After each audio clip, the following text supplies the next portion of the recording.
Assalamu alaikum students. My name is Mohammad Awais Sadiq and I am your class 10 mathematics teacher. Students, आज के lecture में हम cumulative frequency distribution का topic start करेंगे। तो आए चलते हैं व्हाइट बोर्ड की तरफ और आज का लेक्चर शुरू करते हैं। आज के लेक्चर में हम पढ़ेंगे cumulative frequency distribution. Cumulative frequency is the total of frequency up to an upper class limit, whereas a table showing cumulative frequencies against upper class boundaries is called a cumulative frequency distribution. It is also called a less than cumulative frequency distribution.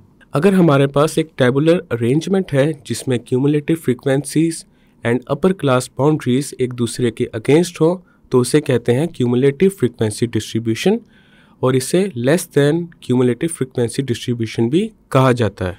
अब हम cumulative frequency distribution की एक example करते हैं। हमारे पास है example number 1, construct a cumulative frequency distribution for the following data. अब यहाँ पे हमारे पास डाटा गिवन है, हमने इसकी क्यूमुलेटिव फ्रीक्वेंसी डिस्ट्रीब्यूशन कंस्ट्रक्ट करनी है। सबसे पहले यहाँ पे लिखते हैं क्लासेस।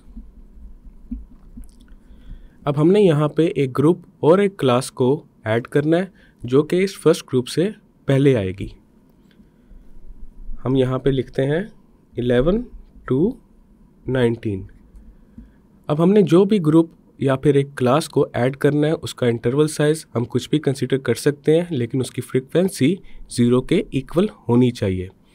ये हमारे पास आ गया है ग्रुप जिसको हमने इस फर्स्ट ग्रुप से पहले ऐड कर दिया। अब जो रिमेनिंग क्लासेस या फिर ग्रुप्स हैं उनको यहाँ पे लिख लेते हैं। हमारे पास आ जाएगा 20 to 24, देन आएगा 25 to 29, 30 to 34, 35 to 39, 40 to 44, 45 to 49, 50 to 54। Next हम यहाँ पे लिखेंगे क्लास बाउंड्रीज।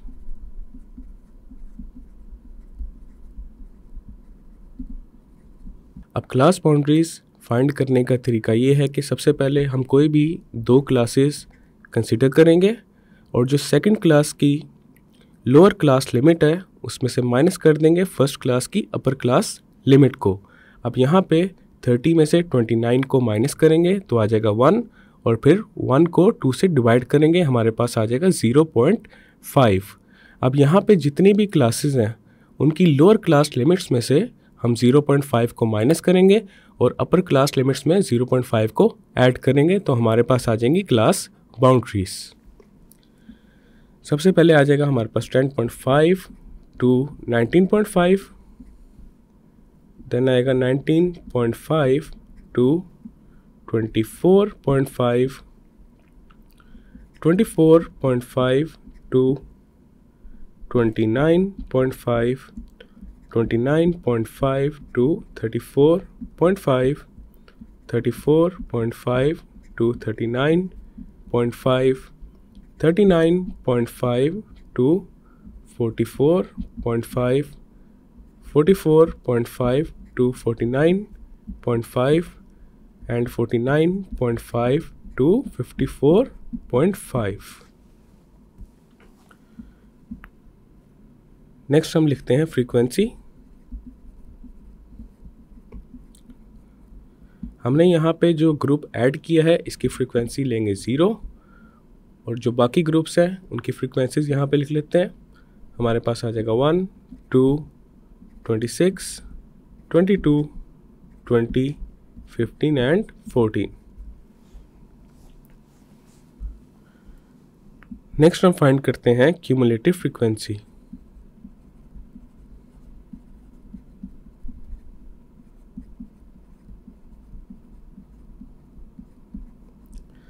सबसे पहले आ जाएगा हमारे पास 0, देन 0 में 1 ऐड होगा और ये इक्वल आ जाएगा 1 के, फिर 1 में 2 ऐड होगा तो ये आ जाएगा 3 के, 3 + 26 इज इक्वल टू 29, देन आ जाएगा 29 + 22 is equal to 51, 51 + 20 is equal to 71, 71 + 15 and this is equal to 86.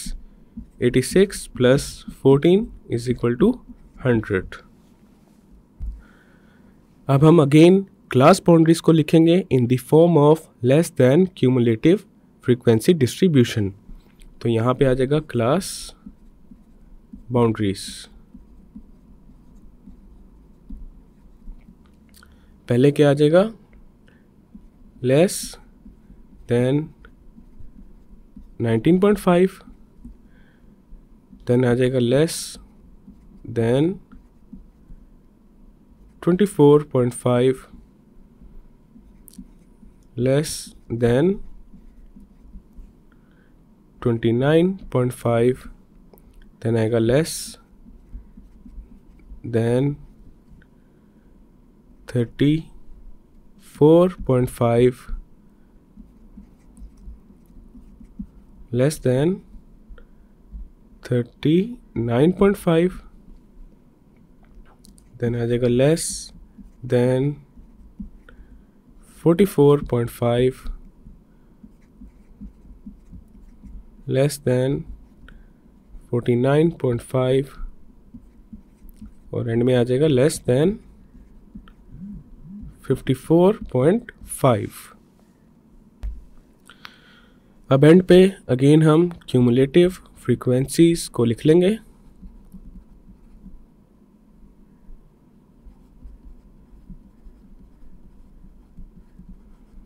हमारे पास आ जाएगा 0, 1, 3, 29, 51, 71, 86 एंड 100। ये आ चुका है हमारे पास क्यूमुलेटिव फ्रीक्वेंसी डिस्ट्रीब्यूशन का table. So this is our required and final result.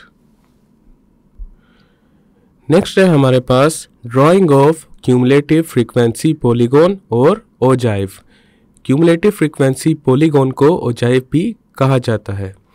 A cumulative frequency polygon or ogive is a graph of less than cumulative frequency distribution।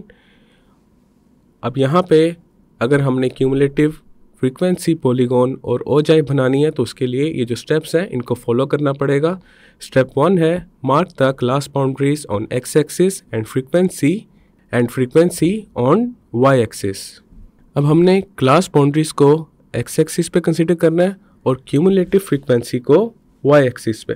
Step 2 है plot the points for the given frequencies corresponding to the upper class boundaries. Step 2 में हमने ये करना है upper class boundaries and frequencies के against जो points हैं उनको प्लॉट करना है। स्टेप 3 है join the points by means of line segments. Then हमने उन पॉइंट्स को जॉइन कर देना है। And step 4 is draw perpendicular from the last point to x axis to make a closed figure. और जो लास्ट पॉइंट होगा वहाँ से हम एक वर्टिकल लाइन लगाएंगे टूवर्ड्स एक्स एक्सिस ताकि हमारे पास एक परपेंडिकुलर आ जाए। और इसकी वजह ये है कि पॉलीगॉन एक क्लोज फिगर होती है और हमने यहाँ पे एक पॉलीगॉन बनानी है तो उसके लिए हम फिगर को क्लोज करेंगे। अब इसकी एग्जाम्पल करते हैं। हमारे पास है example number 2, construct a cumulative frequency polygon for the given data. अब यहाँ पे हमारे पास डाटा गिवन है जिसकी हमने क्यूमुलेटिव फ्रीक्वेंसी पॉलीगॉन बनानी है। तो सबसे पहले यहाँ पे लिखते हैं क्लास लिमिट्स। अब हम यहाँ पे एक ग्रुप को ऐड करेंगे और जो ये सबसे पहला ग्रुप है इससे पहले वो ऐड होगा और उसकी फ्रीक्वेंसी हम कंसीडर करेंगे 0। तो यहाँ पे हम ग्रुप ऐड करते हैं 1, 2, 3 एंड देन जो बाकी ग्रुप्स हैं वो लिख देते हैं।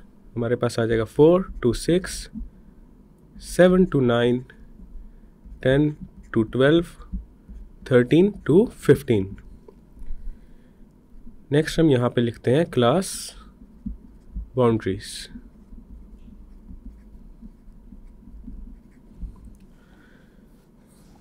हमारे पास आ जाएगा 0.5 to 3.5, 3.5 to 6.5, 6.5 to 9.5, 9.5 to 12.5, 12.5 to 15.5। Then आ जाएगा फ्रीक्वेंसी। अब यहाँ पे जो हमने ग्रुप ऐड किया है 1 2 3, इसकी फ्रीक्वेंसी होगी 0 एंड देन बाकी जो ग्रुप्स हैं इनकी फ्रीक्वेंसीज लिख देते हैं। हमारे पास आ जाएगा 2 4 8 3। अब आ जाएगा क्यूमुलेटिव फ्रीक्वेंसी। सबसे पहले आ जाएगा 0, देन आ जाएगा 0 + 2 and this is equal to 2, 2 + 4 is equal to 6, 6 + 8 is equal to 14, 14 + 3 is equal to 17। अब हमारे पास ये जो फ्रीक्वेंसी डिस्ट्रीब्यूशन है इसको हम लेस देन क्यूमुलेटिव डिस्ट्रीब्यूशन की फॉर्म में लिखेंगे। तो यहाँ पे सबसे पहले लिखते हैं क्लास बाउंड्रीज।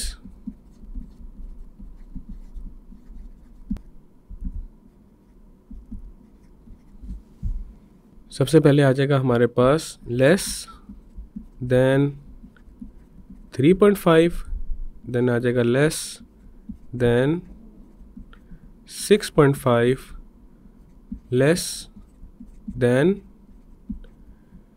9.5, लेस देन 12.5 और एंड में आ जाएगा लेस देन 15.5। नेक्स्ट हम अगेन क्यूमुलेटिव फ्रीक्वेंसीज लिखते हैं यहाँ पे।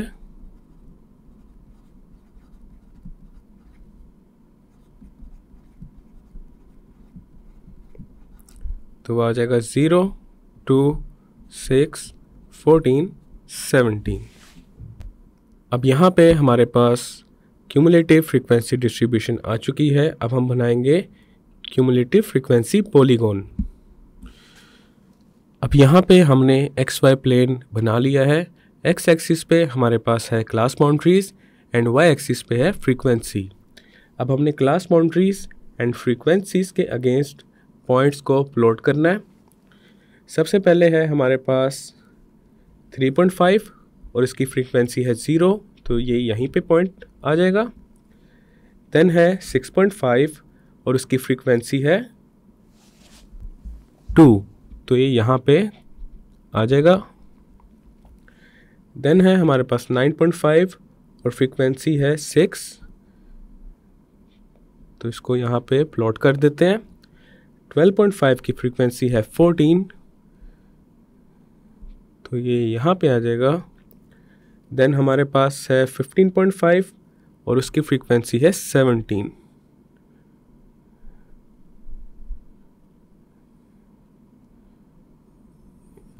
अब हमारे पास ये पॉइंट्स प्लॉट हो चुके हैं। अब इनको ज्वाइन कर देंगे। अब यहाँ पे हमने पॉइंट्स को ज्वाइन कर दिया है। अब ये जो लास्ट पॉइंट है इससे हम एक वर्टिकल लाइन बनाएंगे टुवर्ड्स द एक्स एक्सिस, ताकि हमारे पास एक परपेंडिकुलर आ जाए। अब यहाँ पे देखा जा सकता है हमारे पास एक क्लोज फिगर आ चुकी है और ये है क्यूमुलेटिव फ्रीक्वेंसी पॉलीगॉन।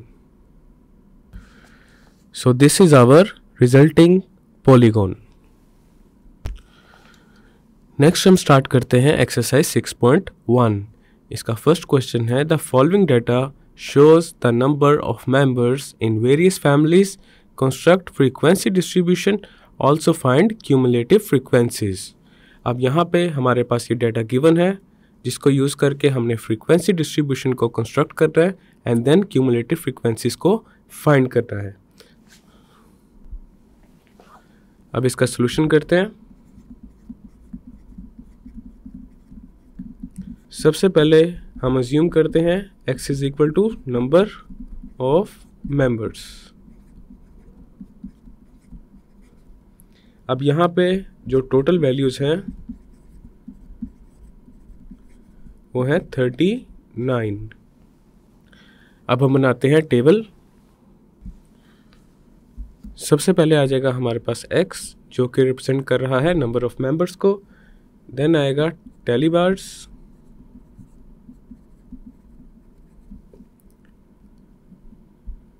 देन आ जाएगा फ्रीक्वेंसी, देन आएगा क्यूमुलेटिव फ्रीक्वेंसी।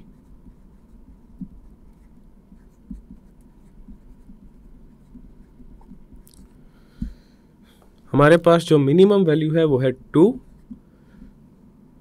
और कितनी दफ़ा आ रहा है 2 डाटा में? एक दफ़ा। तो हमारे पास टैली बार्स में एक इस तरह वर्टिकल लाइन लगा देंगे और फ्रीक्वेंसी इसकी क्या है? 1। नेक्स्ट है 3, और 3 हमारे पास आ रहा है 3 टाइम्स, तो यहाँ पे ऐसे 3 वर्टिकल बार्स बना देंगे और फ्रीक्वेंसी में आ जाएगा 3। नेक्स्ट है 4 हमारे पास आ रहा है 6 टाइम्स, तो यहाँ पे पहले ऐसे 4 वर्टिकल बार्स बनाएंगे, उसके ऊपर 5th लाइन लगाएंगे डायगनली, देन हमारे पास एक और वर्टिकल बार आ जाएगा और फ्रीक्वेंसी आ जाएगी 6। देन हमारे पास है x 5 के इक्वल, और 5 हमारे पास आ रहा है 4 टाइम्स, तो यहाँ पे 4 वर्टिकल बार्स आ जाएंगे और फ्रीक्वेंसी आ जाएगी 4। देन है 6 आ रहा है 3 टाइम्स, तो यहाँ पे 3 वर्टिकल बार्स आ गए और फ्रीक्वेंसी आ जाएगी 3 के इक्वल। नेक्स्ट है हमारे पास 7 हमारे पास आ रहा है 6 टाइम्स, तो यहाँ पे पहले 4 वर्टिकल बार्स लगाएंगे, उसके ऊपर एक डायगोनल लाइन, देन साथ एक और वर्टिकल बार आ जाएगा और फ्रीक्वेंसी आ जाएगी 6। देन है 8 आ रहा है 5 टाइम्स।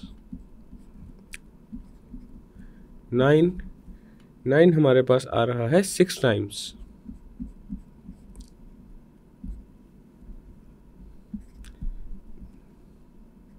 देन है 10, वो आ रहा है 2 टाइम्स, तो यहाँ पे 2 वर्टिकल बार्स आ गए और फ्रीक्वेंसी आ जाएगी 2। देन आ जाएगा 11 भी 2 दफ़ा आ रहा है डेटा में, तो यहाँ पे 2 वर्टिकल बार्स लगा देंगे और फ्रीक्वेंसी इसकी आ जाएगी 2। और 12 जो है वो हमारे पास सिर्फ एक ही दफ़ा आ रहा है, तो यहाँ पे एक वर्टिकल बार आ जाएगा और इसकी फ्रीक्वेंसी आ जाएगी 1। अब फाइंड करते हैं क्यूमुलेटिव फ्रीक्वेंसी। सबसे पहले हमारे पास 1 एज इट इज़, देन हमारे पास आएगा 1 + 3 and that is equal to 4। Then आ जाएगा 4 + 6 is equal to 10। 10 + 4 is equal to 14। 14 + 3 is equal to 17। 17 + 6 is equal to 23। 23 + 5 and this is equal to 28. 28 + 6 is equal to 34. 34 + 2 is equal to 36. 36 + 2 ये equal है 38 के, and 38 + 1 equal है 39 के। अब यहाँ पे देखा जा सकता है हमारे पास क्यूमुलेटिव फ्रीक्वेंसी इक्वल आ चुकी है 39 के। तो ये थी हमारे पास frequency distribution and cumulative frequency. Students, आज के लेक्चर में हमने क्यूमुलेटिव फ्रीक्वेंसी डिस्ट्रीब्यूशन का टॉपिक स्टार्ट किया था, जिसमें हमने ये डिस्कस किया था कि क्यूमुलेटिव फ्रीक्वेंसी डिस्ट्रीब्यूशन का टेबल किस तरह से कंस्ट्रक्ट किया जा सकता है, एंड देन हमने ये डिस्कस किया था how to construct a cumulative frequency polygon और ओजाइव, एंड देन हमने एक्सरसाइज 6.1 को स्टार्ट किया, जिसका हमने क्वेश्चन नंबर 1 सक्सेसफुली सॉल्व कर लिया है। नेक्स्ट लेक्चर में हम एक्सरसाइज 6.1 के क्वेश्चन नंबर 2 से कंटिन्यू करेंगे। मैं उम्मीद करता हूँ आपको आज का लेक्चर समझ आया होगा। मिलते हैं फिर अगले लेक्चर में।